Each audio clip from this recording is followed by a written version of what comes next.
Actual अगर आप देखो, इम्पल्स कहाँ से स्टार्ट हुआ है, लेवल 2 से स्टार्ट हुआ है या इस पर्टिकुलर पॉइंट से स्टार्ट हुआ है।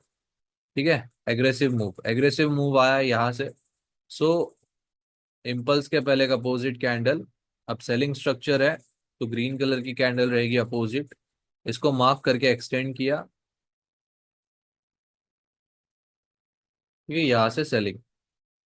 ठीक है, ये भी एक सप्लाई जोन था जो यहाँ पर ही टैप होके ऑलरेडी प्ले हो चुका है। ये भी एक सप्लाई जोन था। कैसे?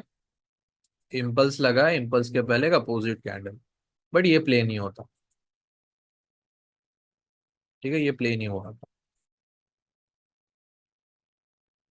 तो ऑलमोस्ट आपको एक आइडिया आ चुका होगा कि डिमांड और सप्लाई होता क्या है। अभी हम देखेंगे कंडीशंस।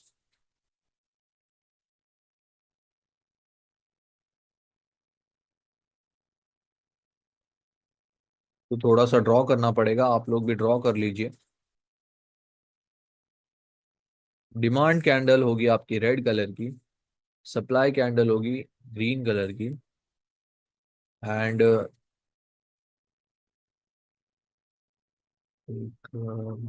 हाँ,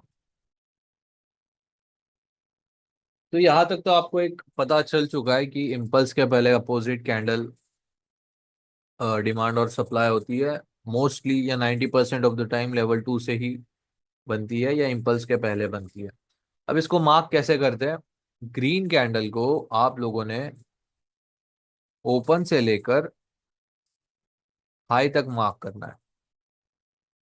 ठीक है, सप्लाई कैंडल या जो सेलिंग कैंडल है ग्रीन कलर की, उसको ओपन से लेकर हाई तक मार्क करना है। डिमांड यानी सेलिंग कैंडल या रेड कैंडल, इसे आपको ओपन से लेकर लो तक मार्क करना है। ठीक है, ये हमारा फर्स्ट कंडीशन है। सेकंड कंडीशन ऑप्शनल है। नहीं, इसको सेकंड में नहीं। सेकंड आप लिखो, मार्क अपोजिट कैंडल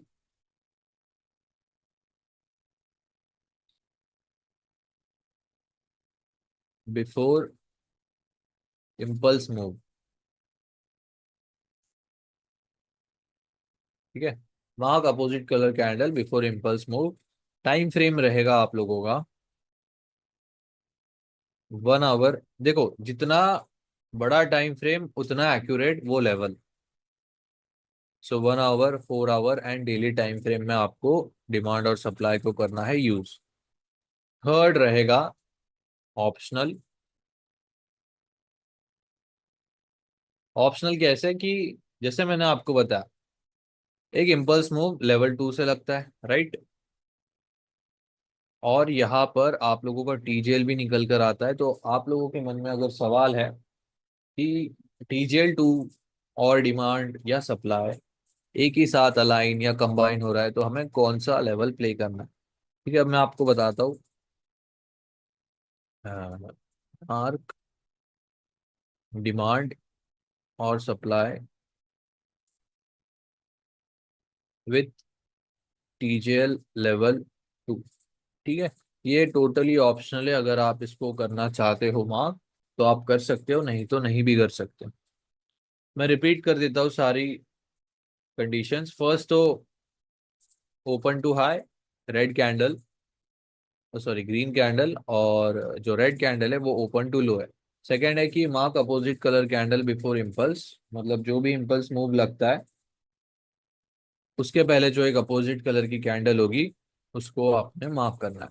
थर्ड है ऑप्शनल की टीजीएल लेवल 2 या जो भी टीजीएल है उसके साथ अगर डिमांड और सप्लाई लेवल अलाइन या कंबाइन हो रहा है, तो वो भी आप प्ले कर सकते हो। क्योंकि देखो, डबल कंफर्मेशन आपके पास मिल जाता है। क्योंकि ऐसा अगर आप देखोगे कि भाई टीजर लेवल में एक बाय जोन था, मतलब मैं बाइंग देखने ही वाला था उसमें, प्लस उसमें डिमांड भी ऐड हो गया, तो दो कंफर्मेशन मुझे एक साथ मिली।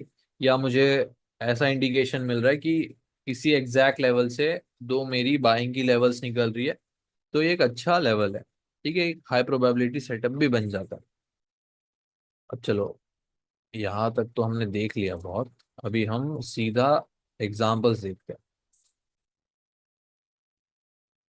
एक एग्जाम्पल है वो आपको मैं दिखाता हूँ।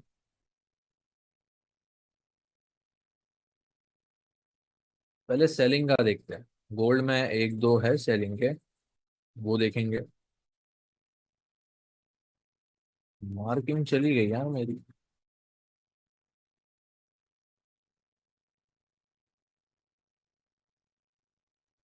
ये है एक अच्छा, ये भी एक अच्छा एग्जांपल है। अब ये 1 आवर टाइम फ्रेम है, ठीक है। अब अगर इसको हम सिर्फ मार्किंग कर दें, तो ये रहा वन। इम्पल्स के पहले का अपोजिट कैंडल, ठीक है, यहाँ से देखो इम्पल्स लगा है बाइंग साइड। उसके पहले का अपोजिट कैंडल रेड कलर की, ओपन से लेकर लो तक मार्क किया। देख सकते हो यहाँ से कितनी अच्छी एक बाइंग देखने को मिली है, ठीक है। ये एक बाइंग साइड का एग्जांपल। अब अगर इसको और थोड़ा सा ब्रेक डाउन करेंगे हम, तो ये रहा 1 2 3। इस लो के नीचे दो कैंडल्स की क्लोजिंग हो गई और नॉर्मल चेंज ऑफ कैरेक्टर आ गया।